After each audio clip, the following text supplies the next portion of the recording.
So very good afternoon. So dear students, in the last lecture we discussed about the हमने last lecture में optics start किया था. So I think we have discussed about the formation of images in concave mirror and convex mirror. ये देखा है शायद हमने formation of concave images in concave and convex mirror. We have completed about the reflection of light. Reflection of light में देखा है हमने. So reflection of light मतलब पहले हमने देखा था कि reflection of light means what? I will repeat in short. Reflection of light means what happens? Suppose if you incident any light rays on a plane polished surface, then light rays bounce back into the same medium. So that property of light is called as the reflection of light. तो light की ऐसी property को हम क्या कहते हैं? That property of light is known as the reflection of light. तो इसी property को हम क्या कहते हैं? Light के reflection of light कहते हैं. Okay? And we see the laws of, we have already seen the laws of reflection. This angle between this normal and this incident ray is known as the angle of incidence, and the angle between this normal and this reflected ray, that is known as the angle of, इसको कहते हैं हम angle of reflection कहते हैं. Okay, सो ये हमने देखा था, इसके कुछ लॉज देखे थे. Angle of incidence I is always equal to the angle of reflection R. Then हमारा इंसिडेंट रे, हमारा नॉर्मल रे एंड हमारा reflected ray. So all this rays are lies in a same plane. Okay, तो ये laws में देखे थे हमने. And then we discuss about the different types of mirror. Plane mirror के बारे में हमने डिस्कस किया था. तो in case of plane mirror image कैसे फॉर्मेशन होता है, that already we have discuss. Okay, then we have discuss about the reflection from the concave surfaces, curve surfaces. तो उसमें हमने देखा था कि there are two types of spherical mirrors are there. उसमें हमने कॉन्केव मिरर देखा था, concave mirror, and second one is the convex mirror.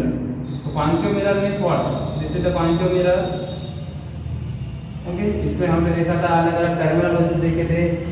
Centre of curvature, radius of curvature, then pole of the mirror, then principal axis, principal focus. Okay, तो centre of curvature मतलब what happen? It is the centre of sphere which is the part of the reflecting surface और which is the part of the mirror, which is called as the centre of curvature.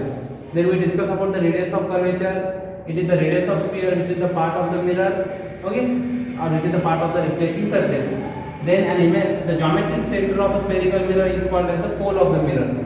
An imaginary line which passes through the center of curvature and the pole of the mirror, that imaginary line को हमने principal axis कहा था. Okay, and then we discuss about the aperture. Aperture मतलब क्या होता है कि the actual surface of a spherical mirror on which reflection of light takes place. मतलब कॉन्केव मिरर का, स्फेरिकल मिरर का ऐसा सरफेस जिस पे reflection of light takes place होता है, तो उसे हम क्या कहते हैं? Which is called as the, उसे हम कहते हैं which is known as the aperture. Okay, then हमने देखा था प्रिंसिपल फोकस. यहाँ पे सिंपली फोकस मतलब क्या होता है ये भी हमने देखा था. फोकस मतलब what happen when we incident the parallel light rays to the concave mirror. Okay, concave mirror के अब जब हम पैरेलल लाइट रे इंसिडेंट करते हैं, so after reflection these light rays will be meet at a common point. ये light ray common point पे meet होता है and that common point is called as the principal focus. उस common point को हम क्या कहते हैं? That common point is called known as the principal focus और सिंपली फोकस कहते हैं हम उसको. ओके, तो this is about the reflection of light. बाद में हमने देखा था इसमें इमेज फॉर्मेशन कैसे होता है इन case of concave and convex mirror. ये हो गया कॉन्केव मिरर के बारे में. और कॉन्वेक्स मिरर में क्या होता है? This is the mirror having reflecting surfaces curved outward और बल्किंग आउटवर्ड. ओके, तो इसका हमने डेफिनेशन किया था. बाद में यहाँ पे हमने distance between pole and focus, इसे कहा था हमने focal length. And focal length is equal to half of the radius of curvature रहता है हमारा. Focal length is equal to half of the radius of curvature. ये रिलेशन भी हमने देखा था. तो वैसे ही अभी सिमिलरली अगर हम कॉन्वेक्स मिरर के लिए अगर फोकल लेंथ और कॉन्केव मिरर को हम क्या कहते हैं? Concave mirror is called as the converging mirror and convex mirror is called as the diverging mirror. क्योंकि कॉन्केव मिरर में क्या होता है? After reflection of light rays they will be meet at one common point. और यहाँ पे क्या होता है? After reflection of this light rays in case of convex mirror this light raise are diverge. Okay, ये लाइट रे ऐसे diverge होते हैं. सॉरी, लाइट रे ऐसे डाइवर्ज होते हैं. और इसका फोकस अगर हमने देखा, इसका फोकस कैसे रहता है? It has a real focus. Concave mirror has a real focus. और इस केस में हम कैसे डिफाइन करेंगे? the light rays are appears to be diverged from a one common point. That common point is called as the principal focus of the convex mirror. और इसका principal focus क्या रहता है? It has a virtual focus. It has a virtual focus रहता है. Okay? बाद में हमने देखा था कि कॉन्केव मिरर में इमेज फॉर्मेशन कैसे होता है और कॉन्वेक्स मिरर में इमेज फॉर्मेशन कैसे होता है. मैंने आपको ये सब चीजें ऑलरेडी एक्सप्लेन की थी.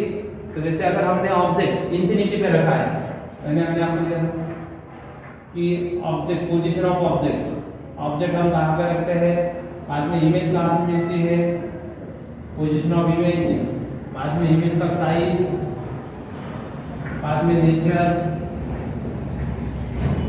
इमेज का नेचर. ऑब्जेक्ट कहाँ पे रखा है, अगर हमने ऑब्जेक्ट रखते हैं, if you are placing the object at infinity, अगर हमारा ऑब्जेक्ट इंफिनिटी है तो इमेज कहाँ पे मिलता है हमें. हमने लास्ट लेक्चर में ये टेबल ड्रा करके दिया था आपको. We are obtaining the image at the focus. हमें इमेज कहाँ पे मिल रहा है, फोकस पे मिल रहा है. और साइज क्या मिलता है इसका, पॉइंट साइज मिलता है या फिर स्मॉल साइज, पॉइंट साइज या फिर स्मॉल साइज. बाद में इसका नेचर क्या मिलता है, inverted and real. Inverted and real मतलब image can be obtain on a screen. मैंने वो आपको ड्रॉ करके दिखाया. बाद में अगर हम ऑब्जेक्ट अगर रखते हैं बियॉन्ड सी रखते हैं, सेंटर ऑफ कर्वेचर के पीछे रखते हैं, तो हमें इमेज कहाँ पे मिलता है, between C and focus, centre of curvature और फोकस के बीच में मिलता है. साइज क्या मिलता है, थोड़ा स्मॉल मिलता है. और इमेज क्या मिलता है, inverted, real and inverted. Okay. अगर हमने ऑब्जेक्ट रख दिया एट सेंटर ऑफ कर्वेचर में रख दिया, तो इमेज भी कहाँ पे मिल रहा है हमें, सेंटर ऑफ कर्वेचर पे मिलता है. साइज क्या मिलता है, सेम मिलता है as that of the object. और इमेज नेचर क्या रहता है, रियल एंड इन्वर्टेड. बाद में अगर हमने फोर्थ कंडीशन में अगर हमने object, if you place the object between C and F, centre of curvature और फोकस के बीच में अगर रखा, तो हमें इमेज कहाँ पे मिल रहा है, we are getting the image beyond C, centre of curvature के पीछे मिलता है. साइज क्या मिलता है, थोड़ा एनलार्ज मिलता है. ओके. सपोज हमने ऑब्जेक्ट रख दिया यहाँ पे एट फोकस पे रख दिया, तो इमेज कहाँ पे मिलेगी हमें, इंफिनिटी में मिलती है. We are getting the image at infinity. और साइज क्या मिलता है, एनलार्ज मिलता है. ओके. और नेचर वही रहेगा. देन अगर हम ऑब्जेक्ट अगर बिटवीन पोल एंड फोकस के बीच में रखते हैं, बिटवीन पोल एंड फोकस, तो हमारा इमेज कहाँ पे मिलती है हमें, बियॉन्ड मिरर के पीछे मिलती है, बियॉन्ड मिरर. और साइज क्या मिलता है, हाईली एनलार्ज.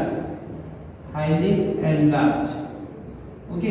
और यहाँ पे नेचर क्या मिलता है हमें, वर्चुअल मिलता है, वर्चुअल एंड इरेक्ट, सीधा इमेज मिलेगा हमें. ओके.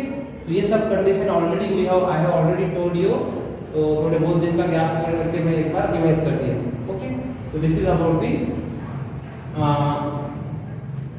ये इमेज फॉर्मेशन इन कॉन्केव मिरर. ये कॉन्केव मिरर का टेबल है. वैसे ही कॉन्वेक्स मिरर में मैंने आपको बताया कि we are always getting a virtual image in a convex mirror. और इमेज का साइज भी कैसे मिलता है, स्मॉल मिलता है. जैसे अभी जो डॉक्टर है, अभी यहाँ पे क्या मिलता है, कॉन्केव मिरर कहाँ पे यूज होता है, it is use in a reflector of a car के रिफ्लेक्टर में यूज होता है. सोलर पैनल में भी यूज होता है as a reflector. It is use by a dentist. जो डेंटिस्ट डॉक्टर रहते हैं वो जिनके पास लेंस रहे, मतलब वो मिरर रहता है, तो वो कौन सा रहता है, कॉन्केव मिरर. क्योंकि उसका इमेज कैसे दिखेगा, उनको बड़ा दिखेगा. जितना डिस्टेंस कम होगा तो इमेज बड़ा दिखेगा, so that they can be easily find the defects in our tooth. Okay. तो दिस इज अबाउट. और जो हमारा कॉन्वेक्स मिरर रहता है उसमें हमेशा इमेज हमें छोटा मिलता है, स्मॉलर देन द ऑब्जेक्ट. और जो इमेज है वो वर्चुअल मिलता है, रियल मिल जाएगा. We are getting the virtual image. Okay. Virtual image मिलेगा which is smaller than the object मिलेगा, ऑब्जेक्ट से छोटा मिलेगा. ओके. ऑब्जेक्ट से छोटा इमेज मिलता है हमें, तो उसे कहेंगे हम which is called as the, तो उसे कहते हैं हम, मतलब वहाँ पे वर्चुअल इमेज मिलेगा. और ये यूज होता है जैसे हमारे जो हम side rear view mirror, side glass use करते हैं कार में, वो कौन सा रहता है, कॉन्वेक्स मिरर रहता है. क्योंकि उसमें हमें पीछे से कितना भी बड़ा ट्रक आने दो, 10-12 व्हीकल आने दो, वो हमें दिखते हैं. ओके. तो this is about the convex mirror. Now today we are going to discuss about the one of the important property of light, that is the refraction of light. तो आज हम refraction of light के बारे में देखने वाले हैं. Refraction of light. अब refraction of light मतलब reflection of light में क्या होता था कि जैसे हम लाइट एक मीडियम में इंसिडेंट कर रहे हैं, जैसे हम एयर मीडियम में से लाइट इंसिडेंट कर रहा हूँ, ओके, तो उसी मीडियम में लाइट क्या हो रहा था, बाउंस बैक हो रहा था. अब लाइट का सिंपली डायरेक्शन चेंज हो रहा था, ओके. तो दिस इज द, वहां पे एक ही मीडियम में लाइट ट्रैवल हो रहा था. बट यहाँ पे अगर कोई ट्रांसपेरेंट मीडियम है, if the light is passes from one medium to the another medium, अगर हमारा लाइट एक मीडियम में से अगर दूसरे मीडियम में पास होता है, if our light is passing from one medium to the another medium, अगर हमारा लाइट एक मीडियम में से दूसरे मीडियम में अगर जाता है, तो what happen if our light is passing from one medium to the another medium, then the path of light is change. आपको पता है कि we already discuss about the light is travels along the straight line path, और उसी property को हम क्या कहते हैं, that property of light is known as the rectilinear propagation of light, है ना. उसको पहले ही प्रॉपर्टी मैंने आपको बताया था.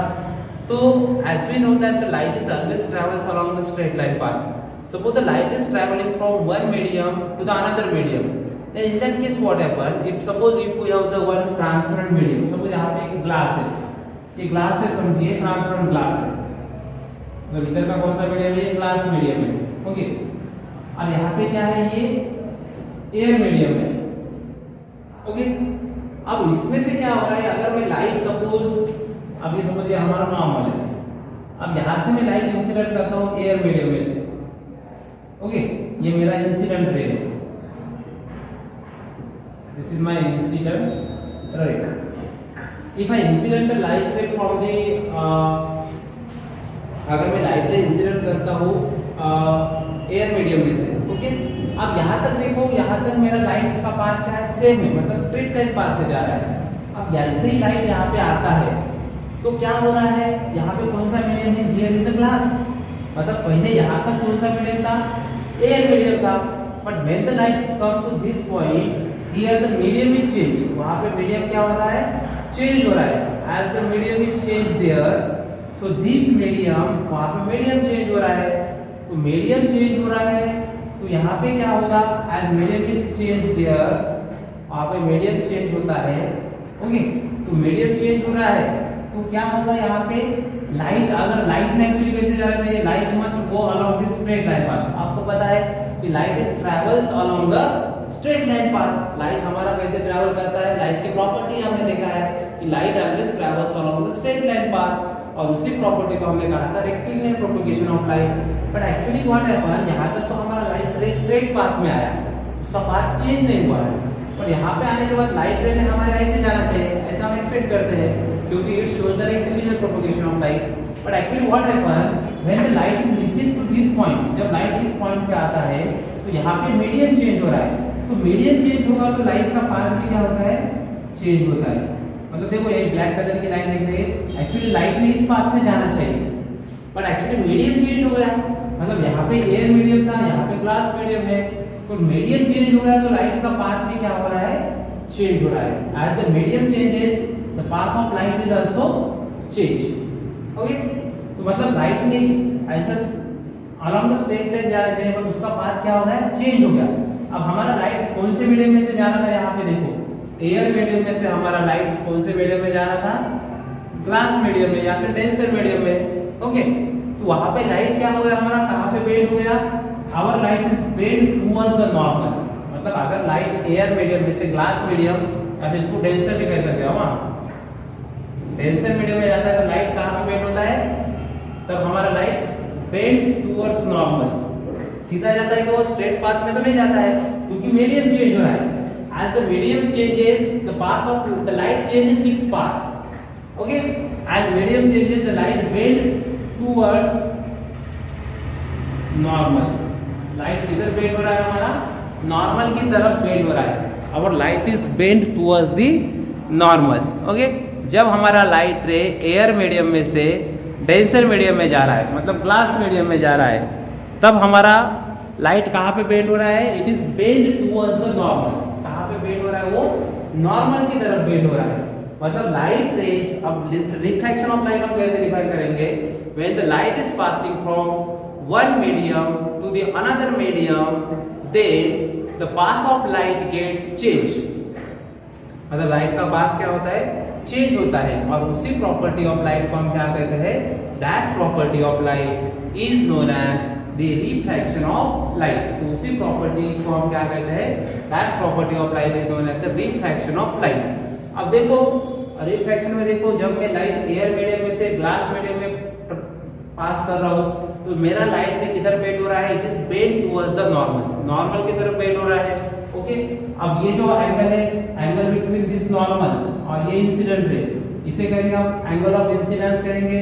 और ये एंगल बिटवीन, अब इधर ऐसा जाने की वजह वो इधर बेंड होता है नॉर्मल की तरफ, तो इस एंगल को कहेंगे हम एंगल ऑफ रिफ्रैक्शन। देखो रिफ्लेक्शन और रिफ्रैक्शन में बहुत फर्क है, एंगल ऑफ रिफ्रैक्शन कहेंगे। ओके, अब ये केस हो गई। अब दूसरे केस में क्या होता है? देखो इन सेकंड केस, सपोज यहाँ पे सपोज हमारा इधर ग्लास मीडियम है ऐसा,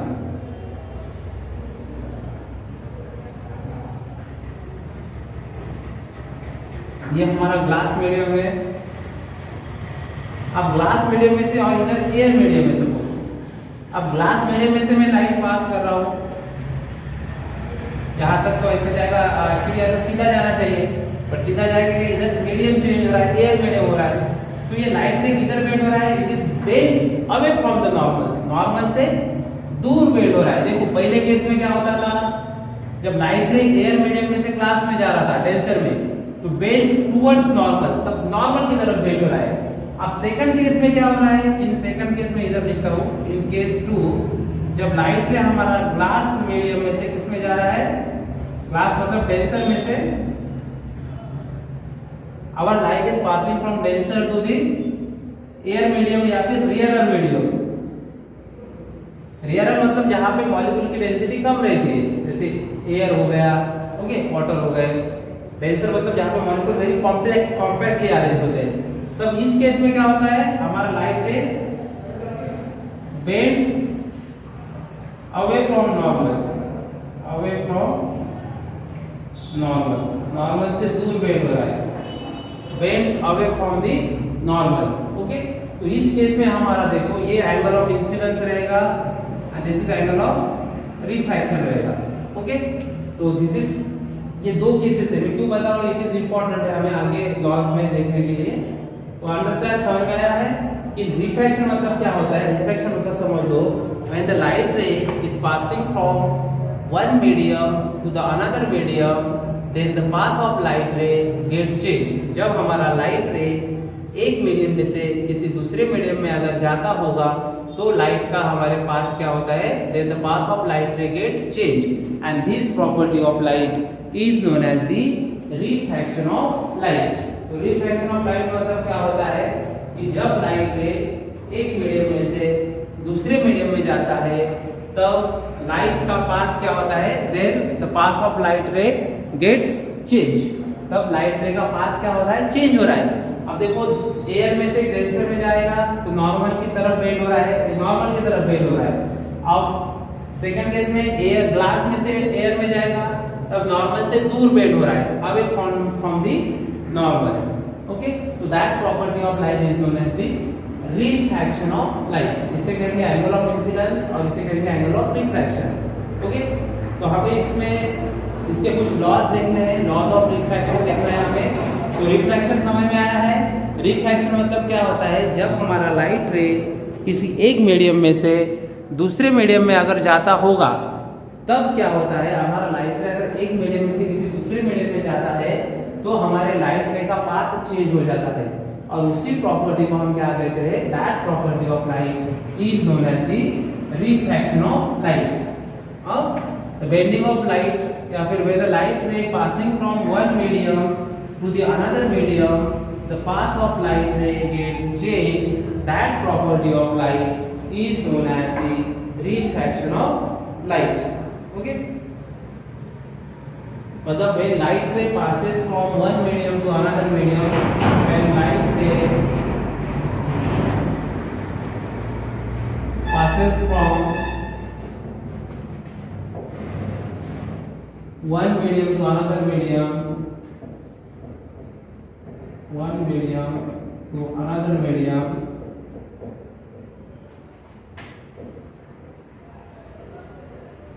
then path of light gets changed.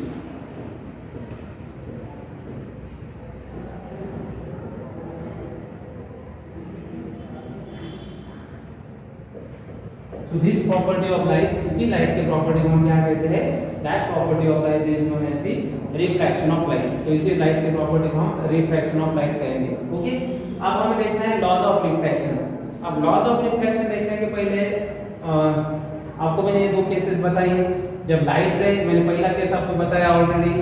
First case, जब लाइट रे अगर हमारा रेयरर मीडियम में से या फिर रेयरर मीडियम में से डेंसर मीडियम में जाता हो, तब ये कहाँ पे बेंड होता है? It bends towards normal. तो ये किधर बेंड होता है? टुवर्ड्स नॉर्मल की तरफ बेंड होता है. ये रेयरर और ये डेंसर मीडियम. और सेकंड केस में मैंने बताया जब लाइट रे डेंसर मीडियम में से रेयरर में जाता है तो ये bends away from normal. Normal से दूर बेंड होता है. It bends away from the normal. Okay, normal से थोड़ा दूर बेंड होता है तो उसे कहेंगे हम, that is called as the मतलब उसे मतलब जब डेंसर में से रेयरर में जाएगा तो नॉर्मल से दूर बेंड होता है. इतना याद रखो. अब हमें देखते हैं लॉज ऑफ रिफ्रैक्शन. अब मैंने आपको ऑलरेडी बताया, जैसे अभी ये मैं यहाँ शॉर्ट में फिर से बताता हूँ. तो यहाँ पे एयर मीडियम है और इधर ग्लास मीडियम है. ओके, ये हमारा नॉर्मल है. लाइट एयर मीडियम में से जा रहा है, एयर में से डेंसर में जा रहा है. तो यहाँ पे क्या होता है? लाइट का पाथ चेंज हो जाता है. तो लाइट किधर बेंड हो रहा है? नॉर्मल की तरफ बेंड हो रहा है. इसको कहते हैं एंगल ऑफ इंसिडेंस, इसको कहते हैं एंगल ऑफ रिफ्रैक्शन. ओके, तो अब हम देखेंगे लॉज ऑफ रिफ्रैक्शन देखेंगे.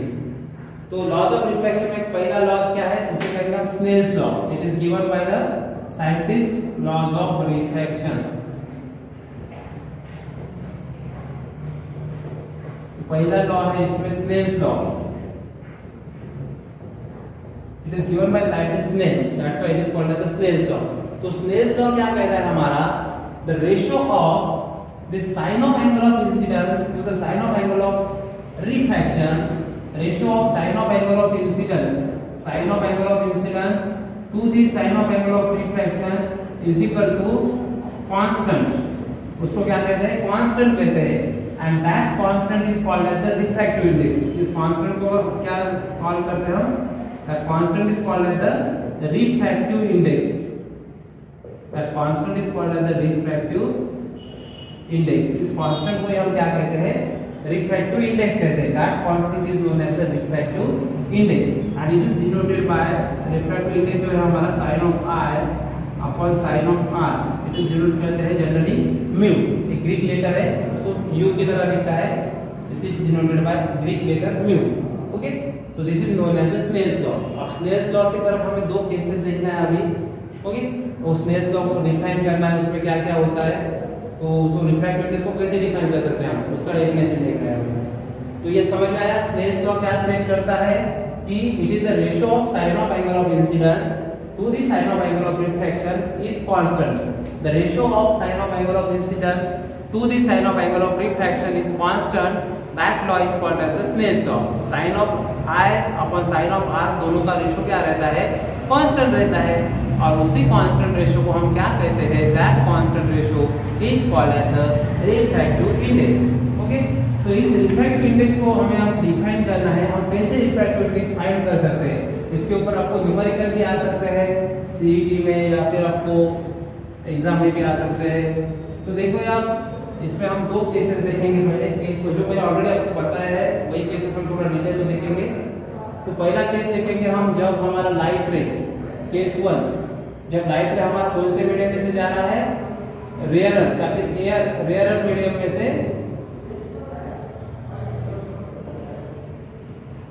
Rarer medium to denser medium. Right, अगर हमारा रेयरर मीडियम में से डेंसर मीडियम में जा रहा है तो ये देखता हूं मैं. तो आपको पता है, मैंने ऑलरेडी ये डायग्राम निकाल देता हूँ यहाँ पे फिर से. ये हमारा, ये इधर हमारा रेयरर मीडियम है, सपोज एयर मीडियम है, और इधर ग्लास मीडियम में। अब आपको पता है कि जब लाइट रे एयर मीडियम में से ग्लास मीडियम में जाता है, यहाँ तक तो लाइट का पाथ सेम रहेगा, कोई कंफ्यूजन नहीं। ओके, अब यहाँ पे क्या होता है, जैसे लाइट रे यहाँ पे आ गया, लाइट एक्चुअली स्ट्रेट लाइन में जाना चाहिए बट मीडियम चेंज हो रहा है। तो मीडियम, जब आपको पता है रिफ्रैक्शन मतलब क्या है, जब लाइट रे एक मीडियम में से दूसरे मीडियम में जाता है तब उसका पाथ क्या होता है, इट बेंड्स, एक तो नॉर्मल की तरफ बेंड होगा या फिर नॉर्मल से दूर बेंड होगा। पहले केस में क्या होता है, जब लाइट रे रियर मीडियम में से डेंसर मीडियम में अगर पास होता है तो it bends towards the normal, तो ये नॉर्मल की तरफ बेंड होगा। तो इस केस में ये हो गया हमारा एंगल ऑफ रिफ्रैक्शन और एंगल ऑफ इंसिडेंस। अब ये नॉर्मल की तरफ बेंड हो रहा है, मतलब इस केस में हमारा एंगल ऑफ इंसिडेंस आई क्या रहेगा, I is greater than the angle of refraction. हमारा एंगल ऑफ इंसिडेंस आई क्या रहेगा, एंगल ऑफ रिफ्रैक्शन से ग्रेटर रहेगा। तो इसका मतलब क्या रहेगा, हमारा साइन ऑफ आई की वैल्यू क्या रहेगी, साइन ऑफ आर से ज्यादा रहेगी ना। साइन ऑफ आई की value, sine of I is greater than R, I बड़ा है आर से, तो साइन आई साइन आर से बड़ा रहेगा। तो हमने रिफ्रैक्टिव इंडेक्स कैसे डिफाइन किया था, म्यू, म्यू मतलब sine of i upon sine of r, sine of i upon sine of r. अगर ये वैल्यू ऊपर की वैल्यू बड़ी है, मतलब ऊपर की वैल्यू है सपोज 2.01 और नीचे की वैल्यू है सपोज 1.99, तो ये यहाँ पे 2 है, तो इसका जो रेशियो आएगा, ये क्या आएगा, it should be greater than 1। यहाँ पे हमें जो भी रिफ्रैक्टिव इंडेक्स म्यू मिलेगा, that mu should be greater than 1। यहाँ पे रिफ्रैक्टिव इंडेक्स म्यू का वैल्यू क्या मिलेगा, हमें ग्रेटर देन 1 मिलेगा। और इस केस में हमें रिफ्रैक्टिव इंडेक्स किसका मिलता है, इन दिस केस देखो यहाँ पे ये समझ लो, जब लाइट रे एयर मीडियम में से डेंसर मीडियम में पास हो रहा है, मतलब एयर मीडियम में से ग्लास मीडियम में पास हो रहा है, तो इस केस में वी आर गेटिंग, तो इसको कैसे लिखना है, we are getting the refractive index of glass medium. हमें किसका रिफ्रैक्टिव इंडेक्स मिल रहा है, glass medium with respect to air. इसको कैसे लिखेंगे हम, refractive index of glass medium with respect to air. और इसको कैसे फाइंड करेंगे हम, sine of i upon sine of r, ऐसे भी फाइंड कर सकते हैं। एक वे ये है, सपोज इस मीडियम में लाइट की velocity of light in air medium में v और velocity of light in glass medium में vg। अब देखो यहाँ पे एक तो आप ऐसे निकाल पाओगे म्यू का वैल्यू, या फिर हमें किसका रिफ्रैक्टिव इंडेक्स मिल रहा है, देखो यहाँ पे समझ लो, जब लाइट रे एयर मीडियम से ग्लास मीडियम में जा रहा है, मतलब एयर में से ग्लास में जा रहा है, तब किसका रिफ्रैक्टिव इंडेक्स मिल रहा है, ग्लास का मिल रहा है, विद रिस्पेक्ट टू क्या, एयर मिल रहा है। ओके, और नॉर्मल क्या हो रहा है हमारा, यहाँ पे ये म्यू का वैल्यू यहाँ पे 1 से बड़ा क्यों है, क्योंकि आर का वैल्यू आई से कम है। ओके, अब इसका हम ऐसे भी निकाल सकते हैं इसको, ये हम velocity of light in air medium upon velocity of light in glass medium, इसको हम दूसरी तरह से ऐसे भी निकाल सकते हैं, velocity of light in air upon velocity of light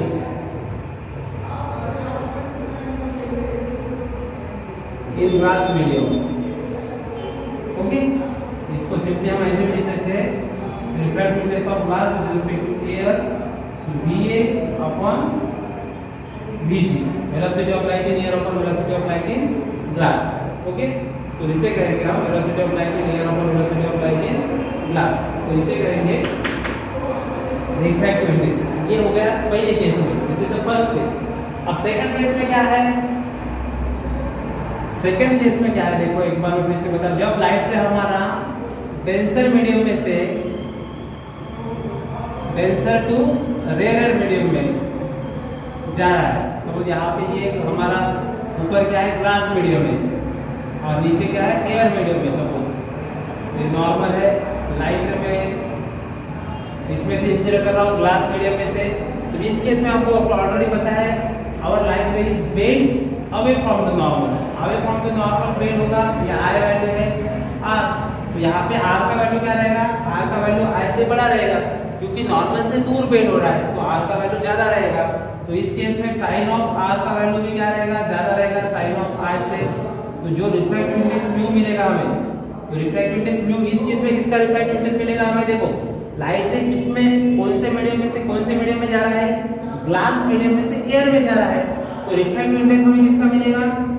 air का मिलेगा। देखो मतलब लाइट सपोज इसको मीडियम नंबर 1 देते हैं और इसको मीडियम नंबर 2 देते हैं, तो लाइट हमारा मीडियम नंबर 1 में से मीडियम नंबर 2 में जा रहा है, मीडियम नंबर 1 में से लाइट हमारा मीडियम 2 में जा रहा है, तो हमें किसका रिफ्रैक्टिव इंडेक्स मिल रहा है? मीडियम नंबर 2 का with respect to first. Medium number 2 क्या है? एयर है, और किस विद रिस्पेक्ट टू फर्स्ट मतलब ग्लास। और यहाँ पे क्या मिलेगा हमें? Sine of i upon sine of are.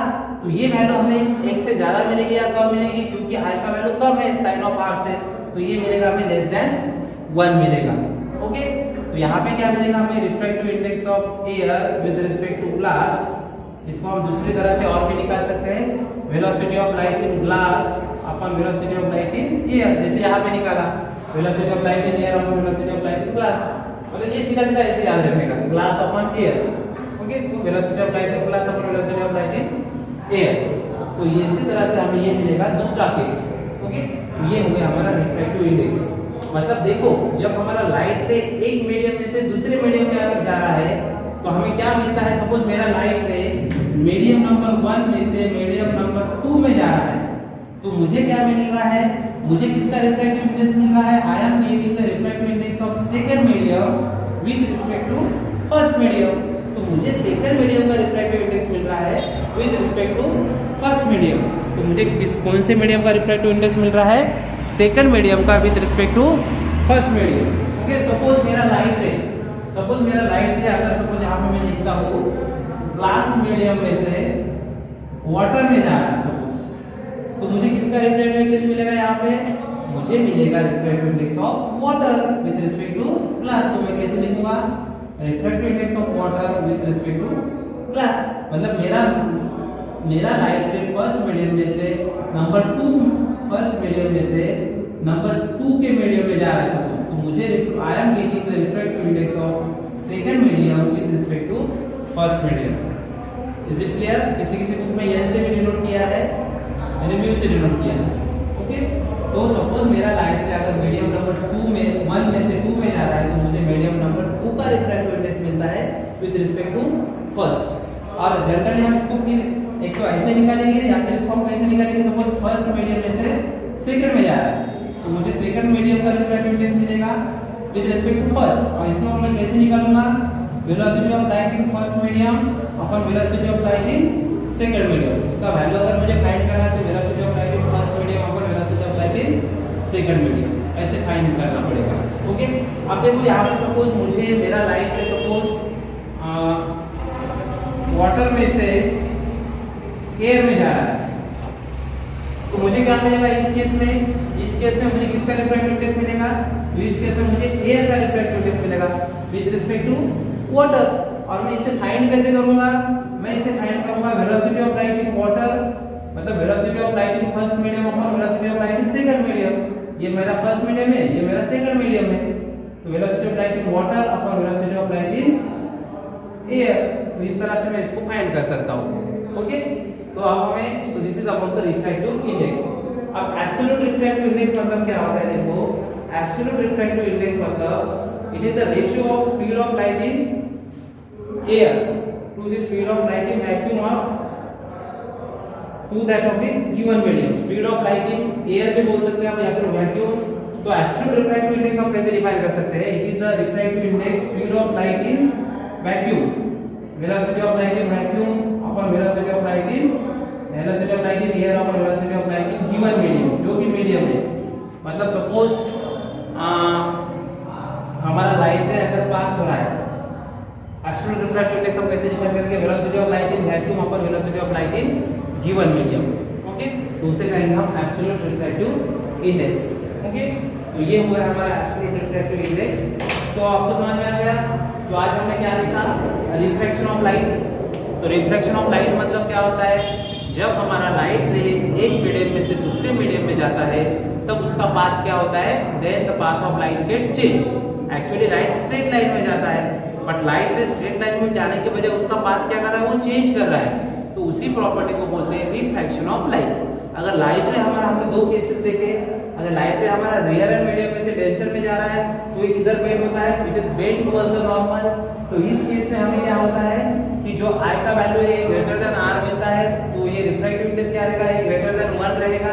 और इस केस में हमें किसका रिफ्रैक्टिव इंडेक्स मिलेगा, सपोज एयर में से ग्लास में जा रहा है तो हमें मिलेगा ग्लास का refractive index with respect to air मिलेगा।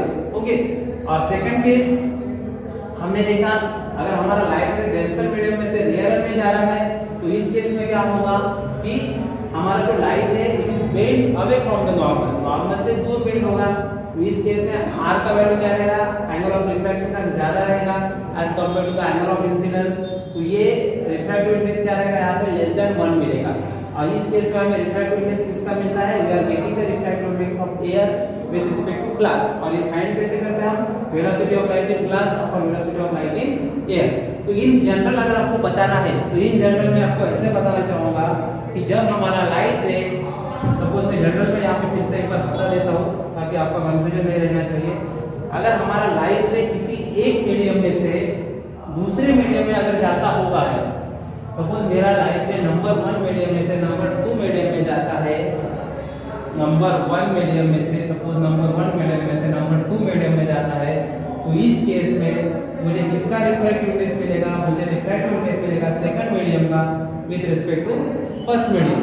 अगर इसका रिफ्रैक्टिव इंडेक्स मुझे निकालना है तो एक तो I का और R का वैल्यू पता है तो निकाल सकता हूँ, या फिर ये कैसे निकालूंगा मैं, velocity of light in first medium upon velocity of light in second medium, ऐसा भी मैं निकाल सकता हूँ। सपोज मेरा फर्स्ट मीडियम है ग्लास और सेकंड मीडियम है मेरा वाटर, तो इस केस में मुझे किसका रिफ्रैक्टिव इंडेक्स मिलेगा, तो इस केस में मुझे रिफ्रैक्टिव इंडेक्स मिलेगा वाटर का विद रिस्पेक्ट टू ग्लास। और इसको मैं निकालूंगा कैसे, velocity of light in glass upon velocity of light in water. Okay, तो this is about the refractive index. और एब्सोल्यूट रिफ्रैक्टिव इंडेक्स मतलब क्या होता है, it is the ratio of velocity of light in vacuum to the velocity of light in given medium. तो that is known as the, तो उसे कहेंगे हम, that is called as the absolute refractive index. तो this is about the refraction of light. So thank you very much, thank you.